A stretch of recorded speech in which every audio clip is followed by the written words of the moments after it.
नमस्कार, तुम्ही बघताय ज्यांनी समाचार. बघा आजच्या घडामोडी. मी तुमच्या बाबुराव करीम. जो कधी 11th आवर येऊन तिकीट मागतो, पैशावाल्यांना तिकीट द्यायची असतील तर मग कार्यकर्त्यांनी कशाला काम करायचं? कशाला जिल्हाध्यक्ष इथं काँग्रेस वाढवण्यासाठी काम करतात? कशासाठी मोर्चांसाठी लोक घेऊन जातो? कशासाठी आम्ही राहुल गांधींच्या भारत न्याय जोडो यात्रेमध्ये आम्ही ताकद दाखवून देतो? आणि भिवंडी हा मतदारसंघ ठणकावून आम्ही सांगितलं हा आमचा मतदारसंघ, आम्ही लढणार त्याच्यात. 15 दिवसापासून आपण प्रदेश काँग्रेसकडे तक्रारी केल्या, मात्र नाना पटोले यांनी सुद्धा सांगितलं की हा दिल्लीमध्ये प्रश्न आहे आणि दिल्लीला गेले आपले कार्यकर्ते तर त्याला सांगतात प्रदेशाकडे. पण हा तुम्ही तिढा कसा काय सोडवणार? दिल्लीनंच याच्यामध्ये विचार करायचा, सांगायचा आहे आणि ते काय शरद पवार साहेबांना समजावण्याचं काम त्यांनी करायचं आहे. आमचं म्हणणं हा महाराष्ट्र प्रदेशाध्यक्ष असतील बाळासाहेब थोरात जे असतील यांनी फार चांगले प्रयत्न केले. अगदी बैठकीतून उठून सुद्धा भिवंडीसाठी निघालेले आहे. ज्या पद्धतीनं सिल्वर ओकला स्वतः बाळासाहेब 2 तास चर्चा करून म्हणजे प्रयत्न आपण केला. परंतु इथं कपिल पाटलाला जर कोणाला जिंकवायचं असेल, जे जुने राष्ट्रवादीचे आहेत तुम्हाला माहित आहे, तर त्या अशासाठी जर उमेदवार कोण देत असेल तर जमणार नाही. आणि भिवंडीचं आमचं म्हणणं आहे की आमचा मतदारसंघ आहे, त्याच्याआधी कुठला जर दुसरा मतदारसंघ कॉम्प्रोमाइज करता असेल तर त्याच्यात शक्य नाही. भिवंडी आम्ही लढणार. कोकणामध्ये एकमेव सीट आहे, नाही तर कोकणातली काँग्रेस संपलेली आहे. आणि जर त्यांना नेत्यांना संपवायचे असेल तर भिवंडीमध्ये त्यांनी हा निर्णय घ्यायला काँग्रेसच लढली पाहिजे. काँग्रेस हातावरच हातच.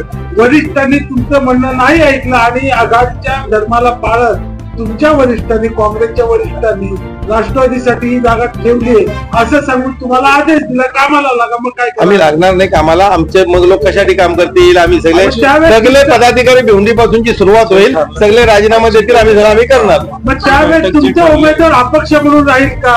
ना अपक्ष नाही, काँग्रेसचाच उमेदवार काँग्रेसचा घेणार. आणि याच्या पुढे आम्ही काय काम करणार आहे काँग्रेसचा आम्ही ठरवलं. काँग्रेसची तुम्हाला वरिष्ठांनी सांगितलं काय आदेश देणार? तर आतापर्यंत एवढे सगळे सोडले, आता काय द्यायला लागेल त्यांना? आमच्या बैठकीत त्या गोष्टीवर आम्ही चर्चा करतो. तुम्ही आता चाललो का? आमचं म्हणणं काँग्रेस इथं चांदा ते बांधा धरतो. भिवंडी काँग्रेस लढणार.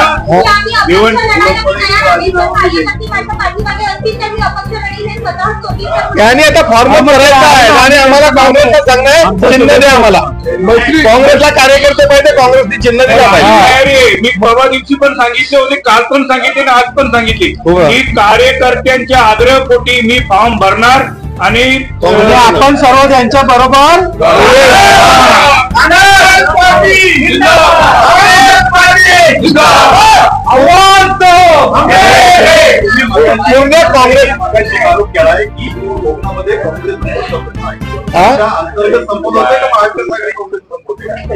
नाही तसं नाही. एक विचार करा तुम्ही का आमचं महाविकास आघाडी आता आलो आपण 2019ला, त्याच्या अगोदर राष्ट्रवादी होती. म्हणजे पूर्वी तुम्ही धरा का रायगड पासूनच्या सगळ्या सीट कोण लढत होता? इथं 6 वेळेला खासदार कुणाचा होता आपण धरूया तर तुम्हाला माहित आहे का? दामू शिंगडा साहेब होते, नम साहेब होते, म्हणजे इथं 6 वेळेला खासदार होता. जेवढ्या स्थानिक स्वराज्य संस्थाच्या जेवढ्या विधान परिषद ही काँग्रेसच लढायची. राष्ट्रवादीचा जन्म झाल्यापासून आमच्या सगळ्या मतदारसंघ चाललेत.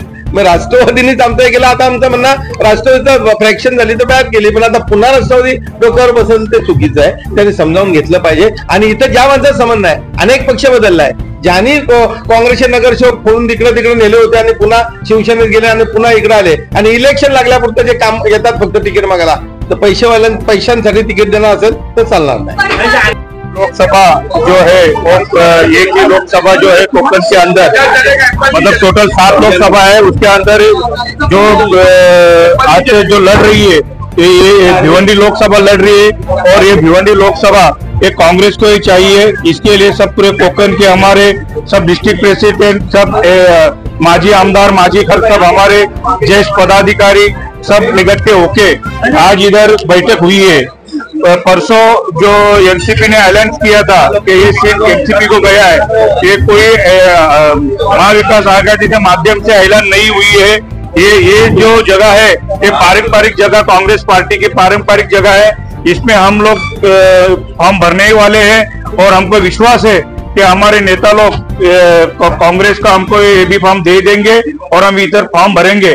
हमारे कोकण के नेता, हमारे मित्र महेंद्र घरत, उन्होंने बताया कि पूरे कोकण से, कोकण बोले तो अपन जो इधर जिधर बैठक आयोजित की है, इधर लास्ट तक जो गोवा है उधर से सिंधुदुर्गा से लेके अपना पालघर तक सब कार्यकर्ता इधर आए हैं और हमको कोई भी हालत से कांग्रेस हमारे ऊपर नाइंसाफी नहीं करेंगी। और जिस जगह पे स्वतंत्र देश, जब तक देश स्वतंत्र हुई है तब से यही जगह पे कांग्रेस चुनाव लड़ रही है और हमको विश्वास है कि हमारे नेता लोग हमारे ये कांग्रेस को हमको लड़ाएंगे। और 2014 में जैसा हमारे राहुल जी का हमने बहुत बड़ी 1.5 से 2 लाख भीड़ों में हमने सभा ली थी और अभी अगले महीने में यही जगह पे राहुल जी का भारत जोड़ो न्याय का मुक्काम था। और मुझे विश्वास है कि हमारे आदरणीय राहुल जी गांधी, हमारे कांग्रेस पार्टी के अध्यक्ष खड़गे साहब, हमारा प्रदेश अध्यक्ष नाना भाऊ पटोले, हमारे नेता बाला साहेब थोरात, हमारे नेता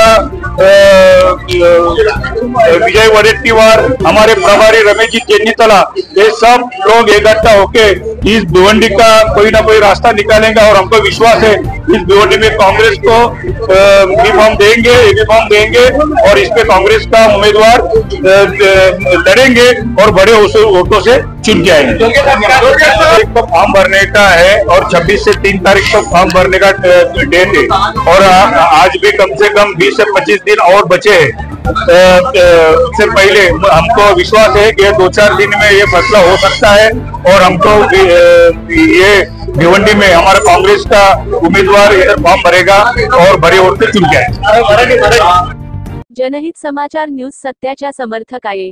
जनतेच्या समस्या शासन आणि प्रशासनापर्यंत पोहोचवण्यासाठी जनहित समाचार YouTube चॅनलला सबस्क्राइब करा आणि बेल बटन दाबा। तुम्हाला व्हिडिओ आवडल्यास कृपया तुमच्या मित्राबरोबर शेअर करा आणि कमेंट करा। तुम्ही आमच्या चॅनल बघितल्याबद्दल धन्यवाद। जय हिंद, जय महाराष्ट्र।